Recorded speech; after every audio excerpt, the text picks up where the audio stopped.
Hoje nós estamos iniciando uma nova série. Para onde iremos nós? Foi a pergunta que nós começamos este ano. E nós, juntos como igreja, em oração, compreendemos que esse ano para nós seria o ano de alargarmos as tendas. Baseados no texto de Isaías, capítulo 54, na noite de ano nós consagramos ao Senhor os nossos sonhos de alargar as tendas.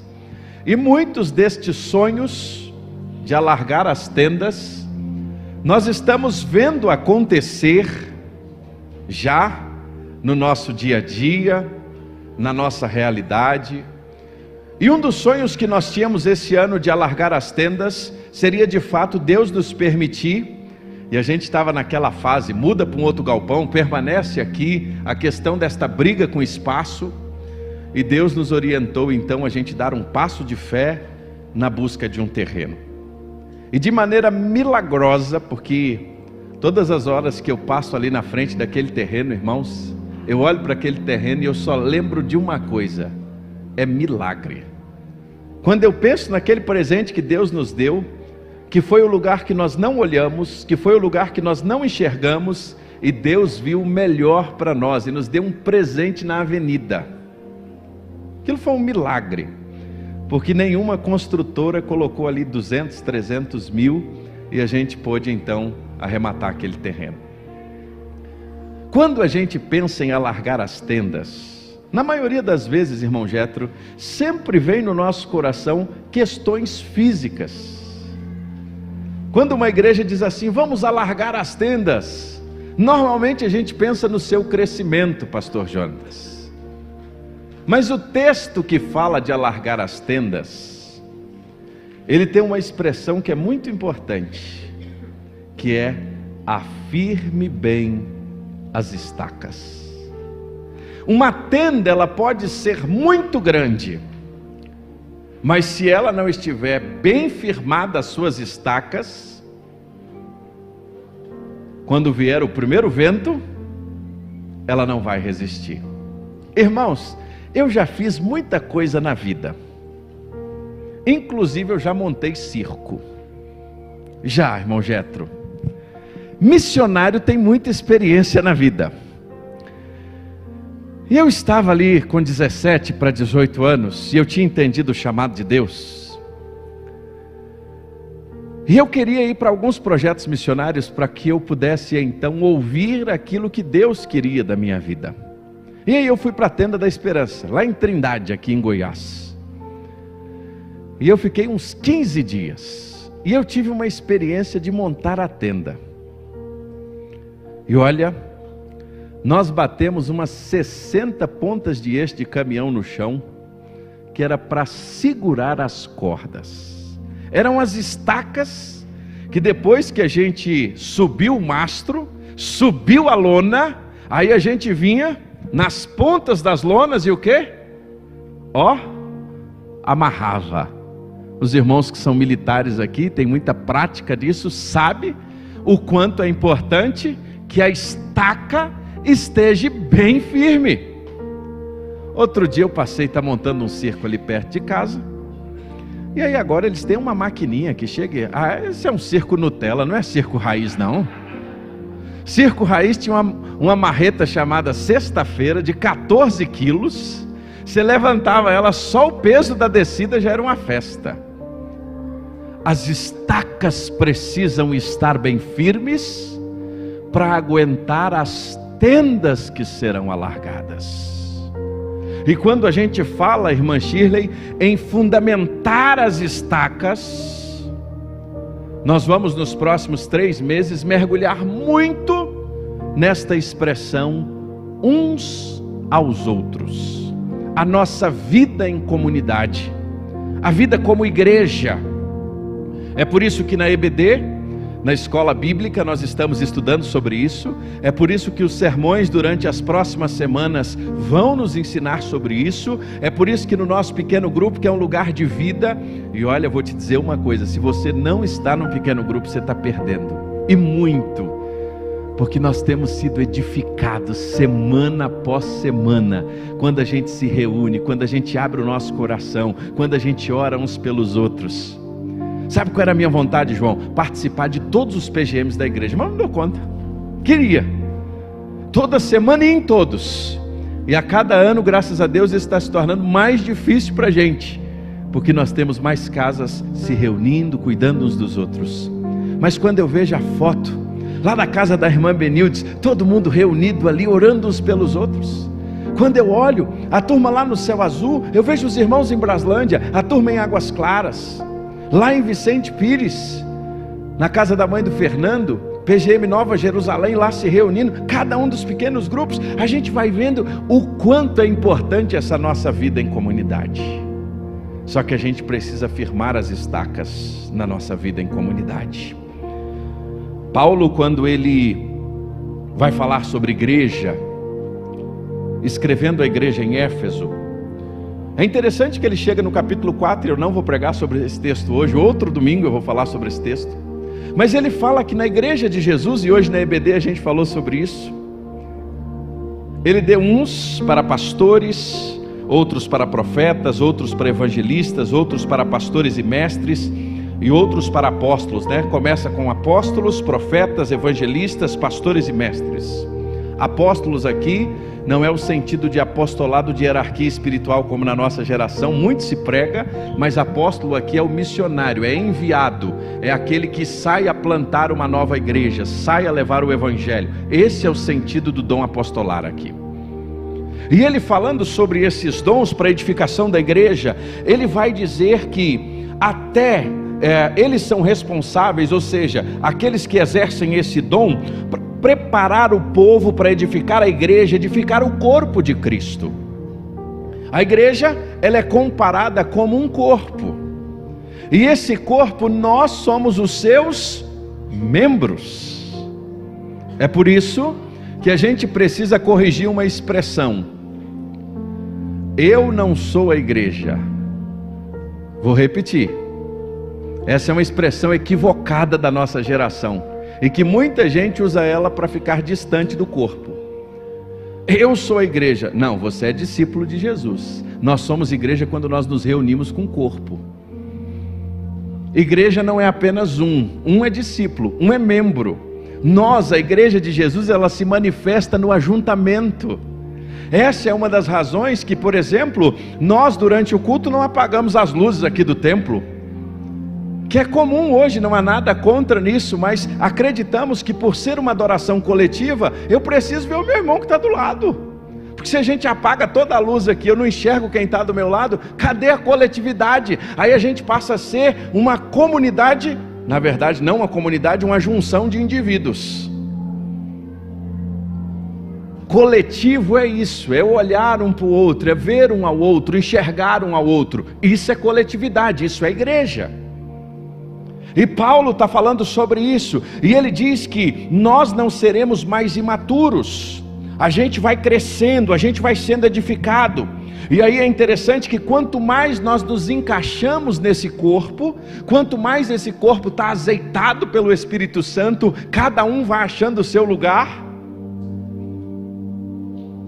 E aí a gente vai vendo aqui na história da igreja, que é tão nova, nesses 4 anos nós como igreja, ou nesses 6 desde o início lá na casa da irmã Esté, a gente vai vendo que cada um vai achando o seu cantinho aqui no corpo, o seu lugar no corpo, e esse corpo bem ajuntado, esse corpo vai sendo moldado um pelo outro, esse corpo vai sendo edificado um pelo outro, e nós vamos crescendo para a glória de Deus, e esse corpo cresce de maneira saudável. Agora, para que a saúde desse corpo permaneça, nós precisamos firmar bem as estacas. Nós precisamos firmar as estacas. E é por isso que Paulo vai falar sobre isso. Ele é o que faz o corpo se encaixar perfeitamente. É por isso que o corpo é equipar, os santos são equipados. E aí uma coisa interessante: igreja é a comunidade dos diferentes. Vou repetir isso. Igreja é a comunidade dos diferentes. Jetro, nós não somos uma cooperativa, nós somos uma comunidade. Qual é a diferença, irmão bispo, de uma cooperativa para uma comunidade? Existe um livro muito interessante da década de 50, que foi um dos mais preciosos que eu já ganhei na minha vida. Ele diz o seguinte, é um comentário do livro de Atos: cooperativa, as pessoas têm objetivos comuns, elas trabalham na mesma motivação, elas têm até lucros comuns, só tem uma coisa, elas não têm vida comum. A diferença de comunidade para cooperativa é que na comunidade o que nós temos é vida comum e não objetivos comuns. Nós podemos ter objetivos comuns sem ter vida comum. Nós podemos ter sonhos parecidos, mas sem sequer conhecer um ao outro. É por isso que igreja não é uma cooperativa, igreja é uma comunidade. E essa é a razão do nosso nome, sermos uma comunidade. Não é um modismo, é bonito esse nome agora, as igrejas têm tudo nome de comunidade. Não, o nosso nome de comunidade batista são os nossos princípios, que nós cremos, que estão ali naquele quadrinho azul, que depois você pode dar uma olhada, se você ainda não teve a curiosidade de dar uma olhada, o que nós cremos, os nossos 6 princípios básicos da nossa fé. Mas comunidade é por quê? Porque nós queremos ter vida comum. E é por isso que nos próximos meses, nas próximas semanas, o pastor vai falar muito sobre isso. Porque se nós tivermos vida comum, isso vai glorificar ao Senhor. Abriu a sua Bíblia em João 13? João capítulo 13, versículos 34 e 35. Evangelho de João capítulo 13, versículos 34 e 35, é o texto que nós vamos meditar nos próximos minutos. Diz assim: eu lhes dou um novo mandamento, que vocês façam o quê? Amem uns aos outros, assim como eu os amei, que também vocês amem uns aos outros. Nisto, todos conhecerão que vocês são o quê? Meus discípulos, se tiveres amor uns pelos outros. A NVT, a nova versão transformadora, vale a pena esta versão, é a próxima versão que eu quero ler a Bíblia agora a partir de janeiro. Eu estou terminando na Nova Almeida atualizada, vale a pena ler na nova versão transformadora. Ela diz assim: portanto, agora estou lhes dando um novo mandamento, amem uns aos outros assim como eu amei vocês. Vocês deveriam se amar. Aí o 35 diz assim: o amor de vocês uns pelos outros provará ao mundo que vocês são meus discípulos. Olha essa versão: o amor de vocês uns aos outros provará ao mundo que vocês são meus seguidores, discípulos. Esse texto, ele não está fora de um contexto. Não é apenas um texto usado para pretexto. Mas se você notar no capítulo 13 de João, o que está acontecendo aí? Jesus está em Jerusalém, Everson, e os discípulos o aguardavam, juntamente com ele, prepararam a última ceia. E nesta última ceia tinha acontecido uma cena muito interessante, digno de nota, que foi o seguinte: ninguém quis fazer o papel do menor. Os discípulos chegam em Jerusalém, todos pensando o seguinte: o mestre está indo embora, ele está voltando para o Pai, e eles sabiam disso. E eu fico imaginando aquele burburinho, né? E agora, quem de nós vamos liderar esse movimento? A mãe de 2 já tinha até pedido: deixa Jesus sentar à direita, outro sentar à esquerda. E agora, Quando eles preparam a última ceia, era costume, quando a ceia era preparada, o pior escravo de uma casa, sabe qual era o seu serviço? Lavar os pés dos convidados. Eles prepararam a última ceia, mas ninguém executou o papel do pior escravo, porque quando todo mundo quer ser o melhor, é muito difícil alguém querer fazer o papel do pior. E aí Jesus então pega a água, pega o avental e começa a lavar os pés dos discípulos. E esta ação foi tão forte, tão significativa, que quando Cristo ele chega em Pedrão agoniado, nada, dá um pulo para trás e diz assim: Jesus, tu não vai lavar os meus pés. Você já pensou por que Pedro fez isso? Pedro já vinha de uma cultura discipular, não foi Jesus que inventou o discipulado. Jesus ele estava numa cultura onde o discipulado já era muito comum. Os mestres, os rabinos já discipulavam os seus alunos. É por isso que nós vamos lidar com Jesus diretamente falando com os doutores da lei. Os mestres da lei tinham os seus alunos. Só que na cultura judaica, o que acontecia? Jamais o mestre lavaria o pé do aluno. O aluno sim serviria o mestre. É por isso que Pedro fica impactado, Wilson, com aquela situação em que ele está vivendo. Por quê? Porque culturalmente ele está literalmente levando um choque, um ressignificado daquilo que de fato era a vida discipular. Então Jesus chega e começa a lavar, e Pedro pula para trás e diz: o senhor não vai lavar os meus pés. E aí Jesus vira e disse: Pedro, se eu não lavar os teus pés, tu não tem parte comigo. Exagerado não, Ana Vitória. Pedro vira e diz assim: Senhor, me dá um banho, pode me lavar por inteiro. Jesus então lava os pés dos 12. E interessante, quem estava entre os 12? Quem? Quem tomou a ceia? Quem Jesus lavou os pés? Uau! Termina esta cena, Jesus vira, e aqui eu só quero abrir um parêntese sobre a ceia do Senhor. Incrível, né? Quem pode tomar a ceia? Esse texto tem muita coisa a nos ensinar sobre ceia, mas eu não vou pregar sobre ceia hoje. Jesus vira para os discípulos, Arthur, e disse assim: vocês entenderam o que eu vos fiz? Agora vão e façam o mesmo. Porque no meu reino, irmã Giovânia, no reino de Jesus, os valores são diferentes. Aquele que quer ser o maior, será o menor. É o que serve. Esses são os valores do reino de Deus. Quando Jesus então termina essa etapa, e você depois pode ler com calma o capítulo 13 na sua casa, ele fala: há entre vós um que há de me trair, e outro há de me negar. Imagine naquela reunião intimista, tinham acabado de comer, tinham acabado de ser impactado por aquela informação, e agora Jesus vira: olha, entre vocês tem um que vai me trair, tem um que vai me negar. O impacto que essa informação traz.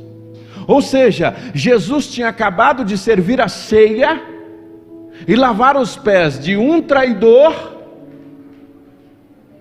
e de um que iria negá-lo. Ele termina esse momento, e aí a gente chega no versículo 31, porque ele tem aquela frase muito especial, quando Jesus diz a Judas: o que você pretende fazer, faça-o depressa. Judas então sai, e nós temos o desenrolar de toda a história. Aí o versículo 31, e eu queria que você acompanhasse na sua Bíblia.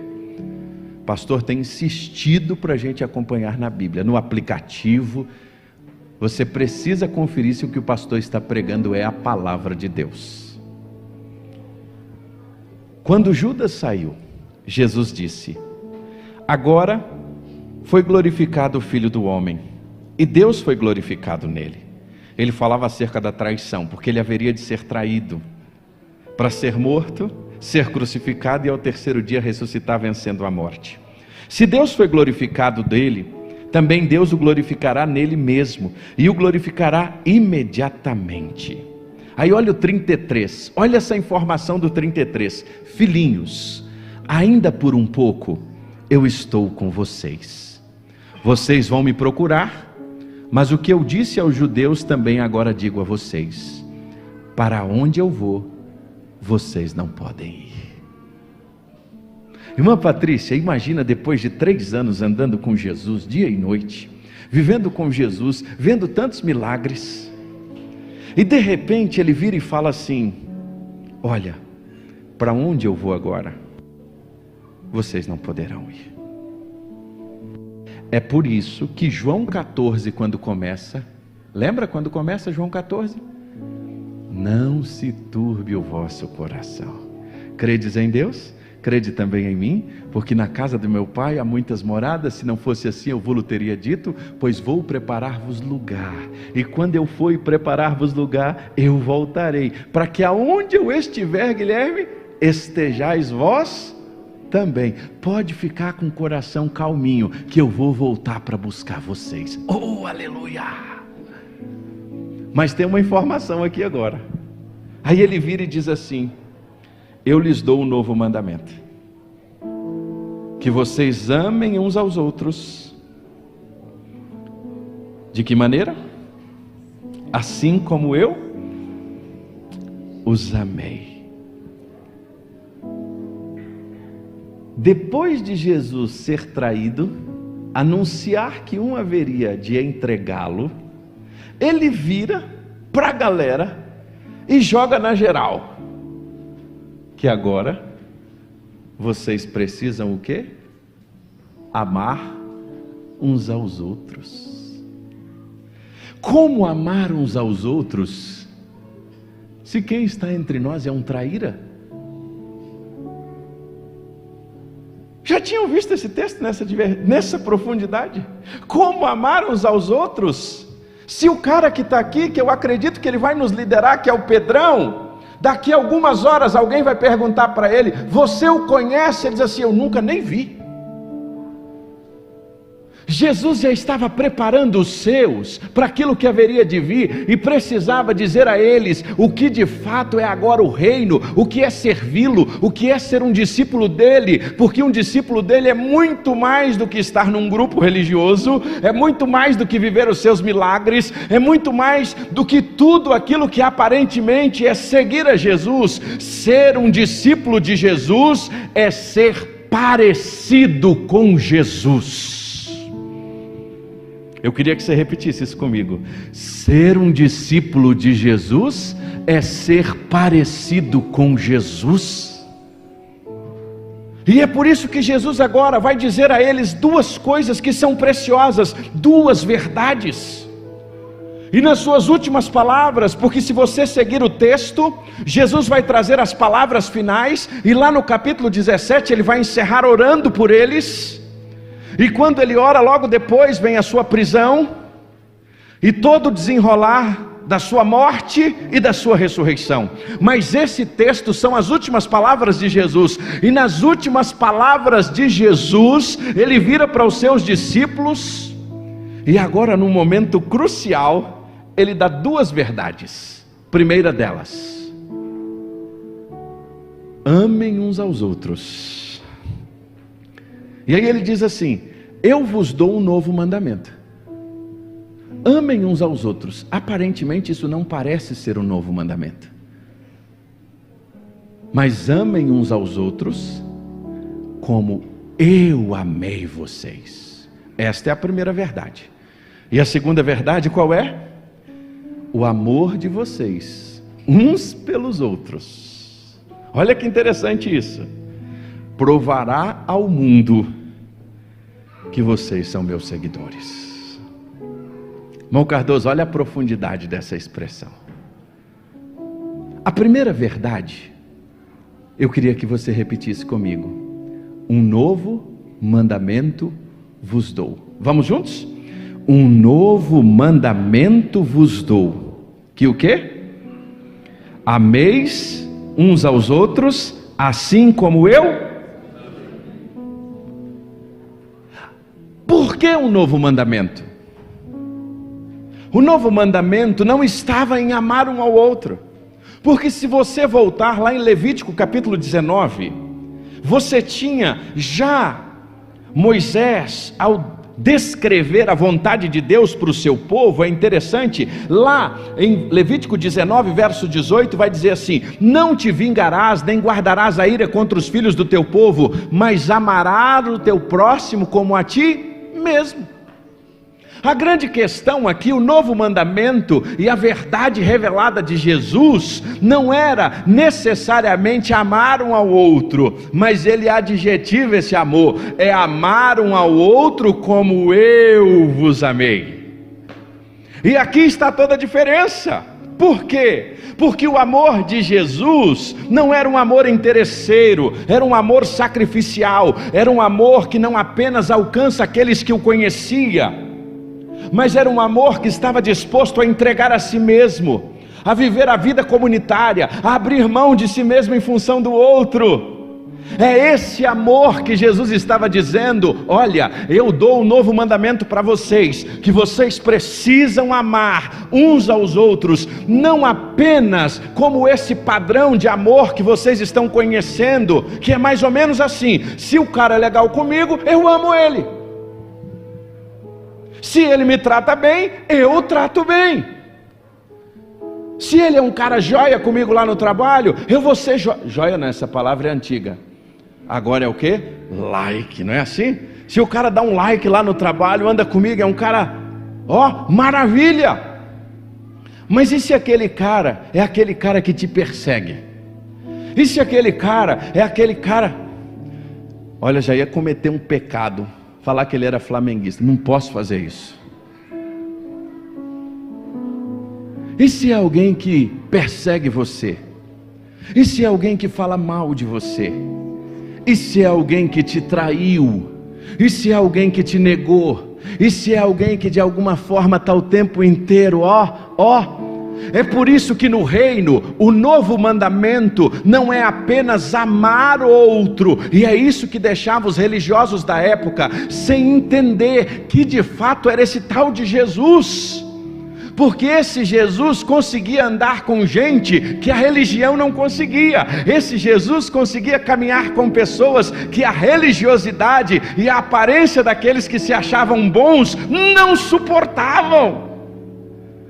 Já imaginou andar com Mateus, Levi, ir para a casa de Zaqueu, um mala sem alça, de papelão na chuva, que dava golpe em todo mundo, que era o cara que literalmente roubava?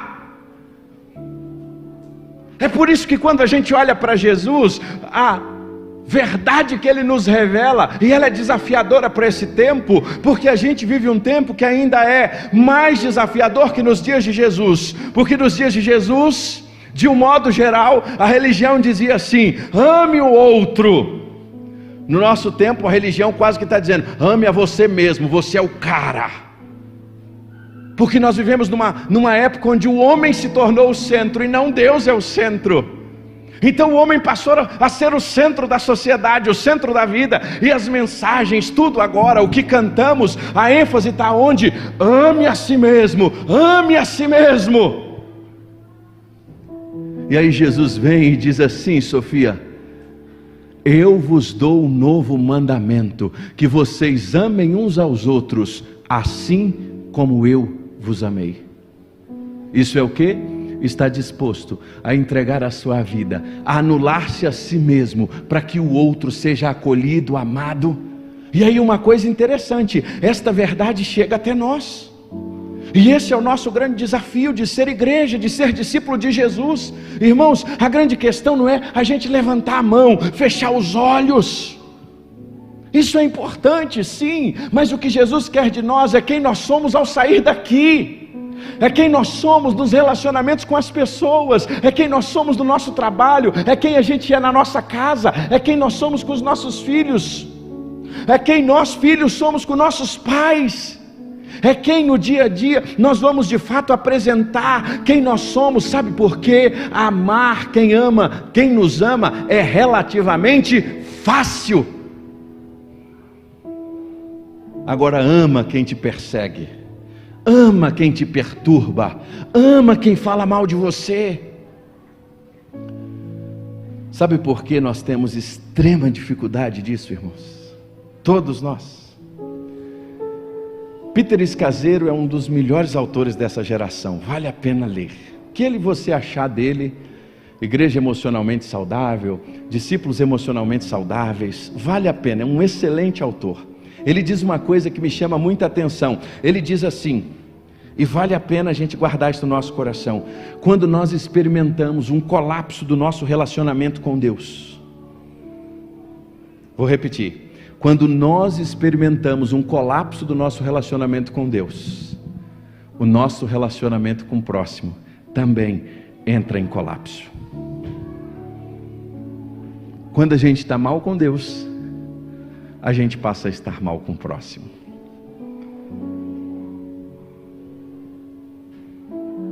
Interessante isso. Nós só vamos conseguir amar o outro a esse nível quando nós estamos cheios do Espírito Santo de Deus. Nós só vamos conseguir entender essa dimensão do amor quando nós estamos totalmente rendidos e submetidos ao Pai. É por isso que Jesus lá na cruz, o que ele disse? Lá no Getsemane, minutos antes, na sua agonia e na dor, qual foram as suas expressões? Pai, que não seja feita a minha vontade, mas que a tua vontade prevaleça. Somente quando nós nos submetemos inteiramente a Deus, nós podemos viver esse amor sacrificial, a ponto de procurar quem nos ofendeu e dizer: me perdoa em nome de Jesus. A ponto de ir atrás daquele que nos perturba e aprender a conviver e a se relacionar-se com ele. A primeira verdade é: amem uns aos outros, assim como eu vos amei. Não basta apenas amar, tem que amar como Jesus. Não basta apenas amar, tem que amar como Jesus. Por quê? Aí está a segunda verdade. Se nós amarmos como Ele nos amou, o que vai acontecer? O mundo saberá que nós somos o quê? Os seus discípulos. Interessante Jesus relacionar a missão com relacionamento. Jesus faz aqui, às vezes nós ficamos preocupados em cumprir a missão, e devemos, estamos agora em campanha de missões. Jesus é verdadeiramente a solução para a nossa nação. Nas próximas semanas a gente vai falar sobre isso. A solução é Jesus Cristo. Mas aqui Jesus está nos ensinando algo muito importante. A maior estratégia missionária da igreja não começa da porta para fora. A maior estratégia missionária da igreja começa da porta para dentro, irmãos. Sabe por quê? Porque nós podemos gastar milhares de reais para contratarmos o horário nobre da TV, para botarmos lá 30 segundos, para dizer assim: eu, Fabrício, sou discípulo de Jesus, tá bom? Agora vocês todos sabem disso? Milhares de pessoas vão me assistir. Qual o impacto que isso vai ter? Nenhum. Agora Jesus diz uma coisa: da porta para dentro, quando nós aprendemos a amar uns aos outros como Ele nos amou, quem está lá fora vai ser impactado tão grande por esse amor aqui dentro, que vai dizer assim: eu quero estar com esses camaradas, eu quero estar com esse povo, porque ele é diferente, essa turma age de maneira diferente. É isso que aconteceu em Atos capítulo 2, eles tinham tudo em comum, eles vendiam as suas propriedades, eles cuidavam uns dos outros, eles amavam uns aos outros a ponto de dar de si mesmo. Eles oravam, eles choravam, eles comiam o pão juntos, e isso foi tomando uma proporção tal, diz a palavra no versículo 46, que aqueles que estavam de fora foram impactados com esse testemunho de dentro da igreja, e eles tinham vontade de estar com esses. Às vezes nós queremos mirabolantes estratégias, e precisamos, mas mais do que estratégias, nós precisamos ser discípulos de Jesus, nós precisamos ser parecidos com Jesus, porque no dia em que nós formos parecidos com Jesus, quem está ao nosso lado vai querer estar conosco. Dia em que as pessoas enxergarem Jesus em nós, no nosso jeito de falar, no nosso jeito de agir, no nosso jeito de ser, de viver, Isso vai ser tão impactante, que as pessoas que estão ao nosso redor vão dizer assim: eu quero andar com essa pessoa, eu quero andar com esse cara, eu quero andar com essa senhora, eu quero andar com esse senhor, eu quero ir nesse pequeno grupo, eu quero voltar a estar com esse grupo. Sabe por quê? Porque tem algo diferente. É aquele cara lá da sua repartição de trabalho que vira e fala assim: você parece um anjo, quando você fala eu fico tão calmo. Você já ouviu isso? Não sabe ele que não é de nós, dentro de nós tem um vulcão explodindo, mas é o Espírito Santo de Deus. Nisto saberão que todos sois meus discípulos, quando tiverdes o quê? Amor uns pelos outros. Nós podemos querer gastar milhares de reais, nós podemos fazer campanhas e campanhas evangelísticas. Não que não devemos fazer isso, devemos. Mas a maior forma de anunciar o amor de Deus ao mundo que perece é vivendo o amor de Deus. E como Jesus ama? Qual a maneira que Jesus faz isso? De que maneira Jesus nos ama? Dando a sua própria vida por nós. Amor, irmãos, é uma palavra muito usada em muitos contextos. Amor é uma palavra usada, por exemplo, e aí na língua portuguesa, como a gente só tem uma definição dela, uma grafia praticamente, ou a única, melhor dizendo, a gente a usa para muitas coisas. Mas no grego, nós vamos ter pelo menos 3 grafias diferentes. Uma delas é eros, de onde vem a palavra erótico. É o amor carnal, onde a nossa sociedade e o diabo tem tentado até mesmo perverter esse amor. Que uma das coisas mais belas que o Senhor fez é o marido e mulher, é a sexualidade de um casal, é uma família que é formada para viver aquilo que Deus os presenteou como homem e mulher. Uma outra expressão é filéu, amigo, esse amor de amizade. Tem amigos que são preciosos, né? Outro dia a gente estava brincando com o João, falamos assim: João, vamos pensar a gente arrumar uma escola mais próxima. Ele disse assim: pai, eu não queria sair desta escola, porque nesta escola estão os meus amigos.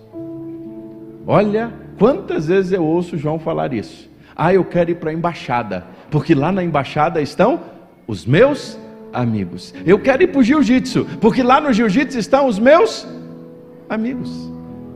Isso é o amor filéu, esse amor de amizade, amor sem interesse, amor a ponto que muitas vezes nós conseguimos até mesmo partilhar coisas profundas da nossa vida, porque somos amigos. Mas tem um outro amor, que é o amor sacrificial, é o amor ágape, é o amor profundo da essência do nosso Deus. É aquele que Paulo vai descrever em 1 Coríntios capítulo 13, onde ele vai dizer: ainda que eu fale a língua dos anjos e dos homens, se não tiver amor, de nada adianta. Eu posso ter os dons, eu posso profetizar, eu posso falar em novas línguas, eu posso ter o dom de curar, eu posso ter inúmeros dons, mas se não tiver amor, de nada vai adiantar. É por isso que quando ele termina, ele vai dizer: olha, que tudo isso vai passar, mas vai permanecer a fé, a esperança e o amor. E o maior deles?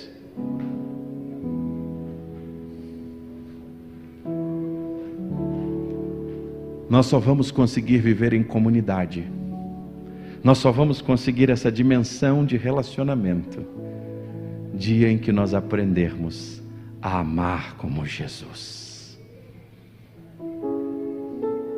Eu queria te convidar a ficar de pé. Nós só vamos conseguir entender esta dimensão em ser parecido com Jesus quando nós formos cheios do Espírito Santo, quando nós formos cheios de Deus.